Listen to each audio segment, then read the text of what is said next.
Hello दोस्तों, कैसे हैं आप लोग। उम्मीद है आप सब लोग ठीक ठाक होंगे।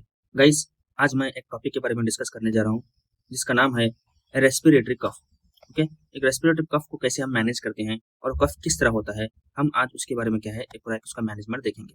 ओके, जनरली अगर हम फिजियोलॉजी की बात करेंगे तो कफ क्या है, एक डिसीज नहीं है। Okay, cough is a not a disease, it is an immune defence mechanism. Okay, किसी को अगर म्यूकस होता है तो उसके रेस्पॉन्स में क्या है, उसको कफ होता है।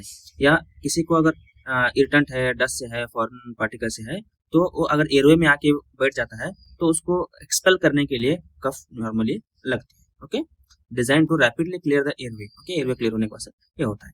ओके, अगर हम इसकी बात करेंगे तो डायग्नोस्टिक करेंगे तो उसका डायग्नोस्टिक दो तरीके से होता है। ये क्या है, वेट कफ है और एक क्या है, ड्राई कफ है। ओके, अगर वेट कफ बोले तो उसको हम प्रोडक्टिव कफ भी बोलते हैं या वेट कफ भी बोलते हैं। यूजुअली वेट कफ में क्या होता है, स्पुटम प्रेजेंट रहता है, मतलब जिसे हम बलगम करके बोलते हैं, जिसे हम नॉर्मली स्पुटम बोलते हैं। वो स्पुटम अगर प्रेजेंट है तो उसको वेट कफ बोलते हैं। ओके, स्पुटम किस तरह होता है, स्टिकी होता है, heavy sputum is present in the airways. Okay, और clinical goals expel the mucus from the body. अगर आपको वेट कफ है, आप उसको बाहर निकाल के फेंकना चाहिए, आप उसको एक्सपेल करना चाहिए। ओके, इसको हम वेट कफ बोलते हैं। ड्राई कफ जिसमें कफ नहीं रहता है, जिसमें म्यूकस नहीं रहता है, हम उसको बोलते हैं ड्राई कफ। ओके, सिर्फ देखो, कुछ लोगों को सिर्फ खांसी लगती है लेकिन कफ नहीं आता है, कुछ लोगों को कफ रहता है तो खांसी लगती है। ओके, जिसको कफ नहीं है हम उसको बोलते हैं ड्राई कफ या नॉन प्रोडक्टिव कफ। ओके, जिसमें नो म्यूकस स्पुटम और नो स्पुटम इज प्रेजेंट करके बोलते हैं, स्पुटम प्रेजेंट नहीं रहता है और ना म्यूकस रहता है। ओके, जनरली क्लिनिकल गोल क्या है, सप्रेस द अर्ज टू कफ करके बोलते हैं। ओके, नॉर्मली हम इसको सप्रेस करते हैं ड्राई कफ को, और वेट कफ को क्या हम एक्सपेल करने की कोशिश करते हैं। ओके, और यहाँ पे एक बताया है, स्टैंडर्ड गाइडलाइन है, नेवर सप्रेस अ वेट कफ। ओके, क्योंकि वेट कफ रहता है नॉर्मली एक्सपेल करने से चला जाता है। अगर आप उसको एंटी सप्रेसेंट दवाई देंगे तो वो आपसे आपके फिर से एयरवे में जाके क्या है, ब्लॉक कर सकता है। ओके, कभी भी क्या है, सप्रेस नहीं करना चाहिए वेट कफ को।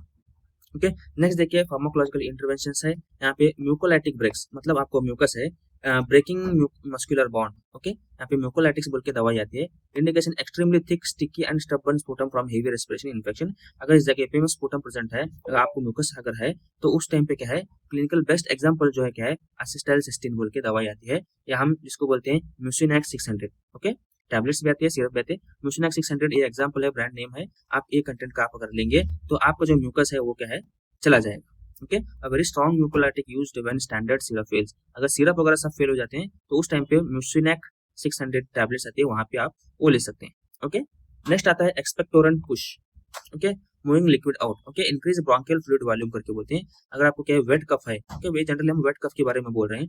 ओके, अगर वेट कफ है तो उस टाइम पे एक्सपेक्टोरेंट बोल के आता है, वो भी ले सकते हैं, जिसका एग्जांपल ब्रांड नेम है टस्क्यू। ओके, टस्क्यू एक्स बोल के आता है, कंफ्यूज नहीं करना है, टस्क्यू डीएक्स आता है वो ड्राई कफ में आता है, टस्क्यू एक्स जो आता है वो वेट कफ में आता है, जिसमें कंटेंट जो रहता है वो गुआइफेनेसिन बोल के रहता है। ओके, हम इसको एक्सपेक्टोरेंट बोलते हैं, हम इसको म्यूकोलाइटिक्स करके बोलते हैं।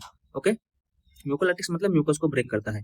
ओके, एक्सपेक्टोरेंट मतलब ये जो जो ब्रोंकी जो आपके एयरवेज में जो कफ है उसको क्या है, पुश करता है, बाहर निकालने की कोशिश करता है। देखिए, dilute sputum transforming to into a movable expelable liquid. Okay, इसको डाइल्यूट करके बाहर निकालने की कोशिश करता है। ठीक है, ये हो गया। नेक्स्ट डिमल्सेंट सूथ करके बोलते हैं, ये क्या है, नॉर्मली कोटिंग का काम करता है, physical coating. reduces receptor sensitive by forming a physical soothing coating over irritated mucous membrane। Okay, जो इरिटेशन म्यूकस मेम्ब्रेन है, म्यूकस मेम्ब्रेन उस पे क्या है, ये कवर करता है, जिससे क्या है, आपको सूथिंग इफेक्ट होता है। Okay, does not alter brain chemistry. Example आता है, हनी का सिरप होता है, जिंजर सिरप होता है, ओके, मुलेटी का सिरप होता है। ये सिरप नॉर्मली उसका ज्यादा काम नहीं रहता है लेकिन ये सूथिंग इफेक्ट का काम करता है। ओके, नेक्स्ट आती है एंटीटसिव साइलेंस करके बोलते हैं।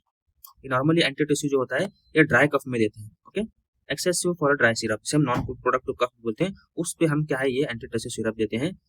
Mechanism artificially reduces the neurological और लोकल अर्ज टू कफ करके बोलते हैं। ओके, ये नॉर्मली ड्राई कफ में हम देते हैं। और एंटीटिश्यू जो ड्राई कफ एक्ट करता है वो दो तरह से होता है, एक सेंट्रली एक्टिंग और दूसरा क्या है, peripherally acting. Okay, central acting means the medulla is in the brain.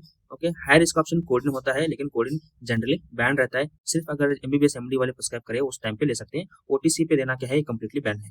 Okay, but carries high addiction, constipation and drowsiness risk. High addiction के चांसेस रहते हैं और ड्राउजीनेस हो सकता है, ये लेके क्या है, गाड़ी वगैरह नहीं चला सकते हैं, इसलिए क्या है, ये ओटीसी देने के लिए मना किया है। ओके, अगर स्टैंडर्ड ऑप्शन जो है डेक्स्ट्रोमेथोर्फन बोल के होते हैं, the safer non addictive over the counter standard. Normally क्या है, टस्क्यू डीएक्स बोल के आता है। ओके, ये नॉर्मली क्या है, डेक्स्ट्रोमेथोर्फन कंटेंट रहता है। ओके, डेक्स्ट्रोमेथोर्फन हम यूजुअली क्या है, ड्रग देते हैं, एक स्टैंडर्ड ऑप्शन है। रिस्क ऑप्शन कोडिन है लेकिन थोड़ा रिस्क रहता है। Okay, peripherally acting target local receptors and sensory nerves action areas here directly in the respiratory tract. Okay, that is peripherally acting. Okay, generally centrally acting is given. Managing complex cases. Okay, अगर allergies वगैरह है कुछ लोगों को तो उस time पे आप कितना भी दो तो भी क्या है नॉर्मली काम नहीं करता है. ओके, एंटी हिस्टामाइंस होता है, blocks H1 histamine receptors to halt the allergic cascade. Normally anti histamines होते हैं, वहां पे हम क्या है दे सकते हैं. Okay, frequent sneezing, running nose, severe night time restlessness अगर होता है तो उस टाइम पे एलर्जिक टैबलेट्स वगैरह दे सकते हैं. मैनेजिंग कॉम्प्लेक्स केसेस कॉन्स्ट्रिक्शन, इसका ज्यादा इस्तेमाल होता नहीं है, लेकिन अगर कॉम्प्लेक्स केसेस है तो उस टाइम पे क्या हम ब्रोंकोडायलेटर्स क्या है देते हैं. ओके, ब्रोंकियल स्मूथ मसल जो है वो रिलैक्स होता है और expand the airway structurally. Okay, allows the patient to breathe freely while simultaneously cleaning the cough. Okay, these are the basic treatment blueprint. आप इसको पॉज करके भी दे सकते हैं. मैंने म्यूकोलाइटिस का एग्जांपल बोल दिया, एक्सपेक्टोरेट का बोल दिया, डर्मासेंट का, एंटीटिस का और एंटीहिस्टामाइंस का. ओके, आप ये दे सकते हैं. Normally doses and administration 1 tablespoon मतलब 5 ml रहता है standard dose. 5 to 10 ml BD twice in a day लेते हैं. किसी किसी को ज्यादा है तो थ्राइस इन अ डे लेते हैं. ओके, पीडियाट्रिक्स के लिए नेवर अडॉप्ट और how adult dose for childrens के लिए बिल्कुल क्या है ये डोज अलाउ नहीं है. ओके, स्पेशली बच्चों के लिए आते हैं, उसको पीडियाट्रिशियन से कंसल्ट करके आप ले सकते हैं. ओके गाइस, मेरे ऐसे वीडियो देखते रहिए. आप लाइक कीजिए, सब्सक्राइब कीजिए, शेयर कीजिए.